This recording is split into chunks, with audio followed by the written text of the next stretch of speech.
আজকে আমাদের সারাদিনে প্রচুর ঘোরা।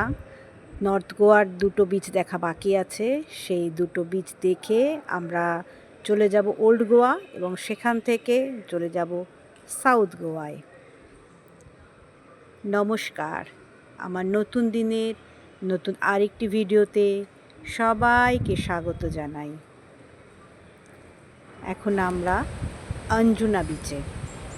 চ্যানেলটা সাবস্ক্রাইব করে দিয়ে পাশে থাকবেন। আজকে 15ই জুলাই, সকাল এখন 10টা মতন বাজে। 9টায় হোটেল ছেড়ে দিয়েছি, চেক আউট টাইম 9টায় ছিল। এখন চলে এসেছি অঞ্জুনা বিচে। রাস্তাটা খুব সুন্দর, রাস্তাটা দিয়ে যতই বিচের কাছাকাছি আসছিলাম ততই যেন মনে হচ্ছিল গোয়ায় বেড়াচ্ছি। একদম গোয়ার ভাইবসটা পুরো রাস্তা জুড়ে ছিল। এবার একটু সমুদ্রটা দেখাই। এই হচ্ছে অঞ্জুনা বিচ। এখন জোয়ার, তাই জল একদম কাছে, পাহাড় এসে মিশেছে সমুদ্রের একদম ভিতরে। ভালোই ঢেউ আছে, যেহেতু জোয়ার ভালোই ঢেউ আছে। বিচটা বড্ড ছোট, অবশ্য জোয়ার আছে বলে মনে হচ্ছে ছোট, জোয়ার কমে গেলে হয়তো তখন বিচটা বড়ই লাগবে। আমাদের এখনো ব্রেকফাস্ট হয়নি, এবার একটু ব্রেকফাস্ট করবো। এইরকম একটা হোটেলে দাঁড়িয়ে আমরা এখন ব্রেকফাস্ট করছি। ব্রেকফাস্টের অর্ডার চলে গেছে, আমরা জাস্ট ওয়েটিংয়ে আছি। এইরকম একটা পজিশানে হোটেলটা, অসাধারণ হোটেলটা। পাশাপাশি পরপর এখানে হোটেল আছে, বিচে আসলেই পাশাপাশি পরপর হোটেল আছে, নামের দরকার নেই। প্রত্যেকটা হোটেলেরই একই পজিশন। কেমন যেন হঠাৎ করে বৃষ্টি শুরু হয়ে গেল। ব্রেকফাস্টটা দারুণ ছিল এই হোটেলে, পিছনের হোটেলে ব্রেকফাস্টটা দারুণ ছিল।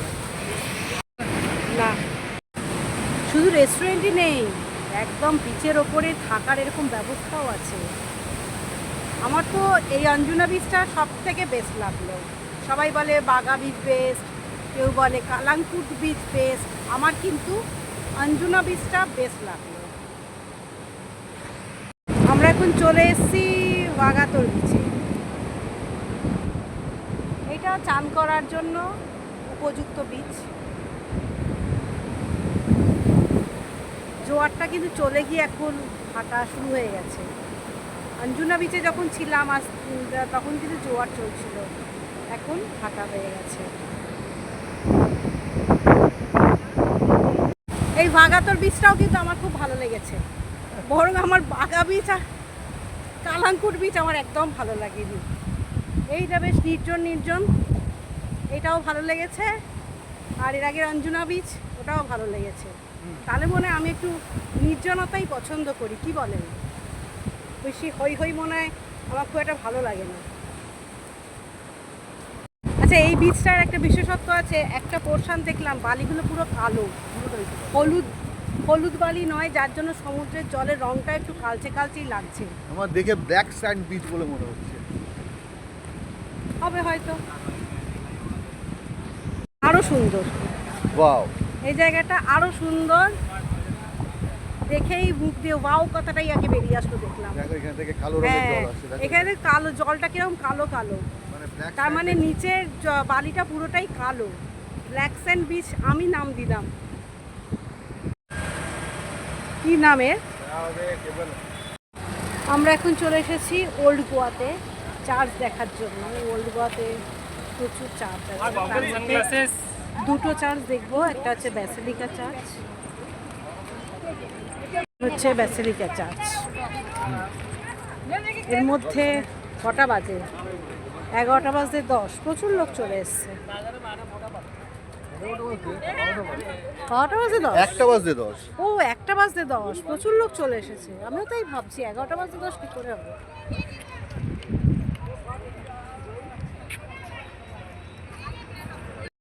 ব্যাসিলিকা চার্চ থেকে আমরা বেরিয়ে যাচ্ছি। এটা একটা বিশেষ কথা, আমার ভিডিওটা দেখে যারা আসবেন তারা এটা জেনে আসবেন। এই যে আমি স্লিভলেস জামা পরেছি না, আমাকে কিন্তু ভেতরে ঢুকতে দেয়নি। আর ছেলেদের ক্ষেত্রে হাঁটুর নিচের পোশাক থাকলে তাদেরকেও কিন্তু ভেতরে ঢুকতে দেবে না। তাই থাকলে তবে দেবে, মানে হাঁটু নিচে থাকলে তবে দেবে, হাঁটুর ওপরে থাকলে ঢুকতে দেবে না। অতএব চার্চের ভিতর না ঢুকে আমরা বেরিয়ে যাচ্ছি চার্চ থেকে। ভারতের বিভিন্ন জায়গায় ঘুরেছি বিভিন্ন সময়, তবে এরকম অভিজ্ঞতা কখনোই হয়নি। যদিও অফ সিজনে গোয়া এসেছি, গোয়ায় এসে একটা জিনিস প্রত্যেক দিন খেয়াল করছি যে বাঙালির সংখ্যা কিন্তু ভীষণ কম। কিন্তু এতদিন জানতাম বাঙালি হুজুকে জাতি, যে কোনো জায়গায় যাও না কেন বাঙালি তোমরা পাবেই, কিন্তু সত্যি আমরা বাঙালি একদম পাইনি এখনও অবধি। যত জায়গায় ঘুরেছি বাঙালি পাইনি। অদ্ভুত লাগলো কিন্তু এইবারের আমার এই ট্রিপটাতে।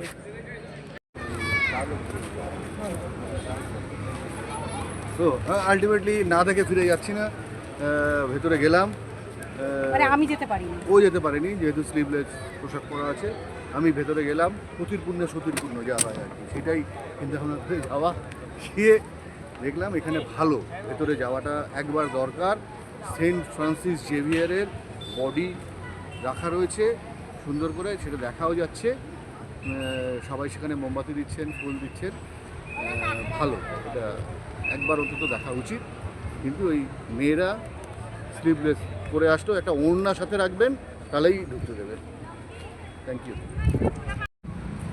আমরা এখন ঢুকছি ক্যাথলিক চার্চে, ঠিক ব্যাসিলিক চার্চের উল্টো দিকে। এটা একটা বড় এরিয়া জুড়ে এই চার্চটা, এবং চার্চটার প্রাঙ্গণটা খুব সুন্দর, পরিষ্কার পরিচ্ছন্ন, ওয়েল মেনটেন। চার্চ দেখে বেরোলাম। চার্চটা খুব একটা আহামরি আমার কিছু লাগলো না, তবে বিশাল বড় এবং এরিয়াটা ভীষণ পরিষ্কার।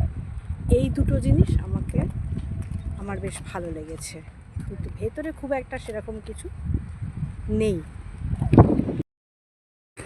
নর্থ গোয়া, ওল্ড গোয়া, দুই গোয়া শেষ করে এবার আমরা বেরিয়ে পড়ব সাউথ গোয়ার উদ্দেশ্যে।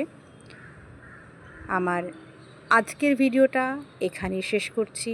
আবার আসবো নতুন দিনের নতুন আরও ভিডিও নিয়ে। এই পর্যন্ত টাটা।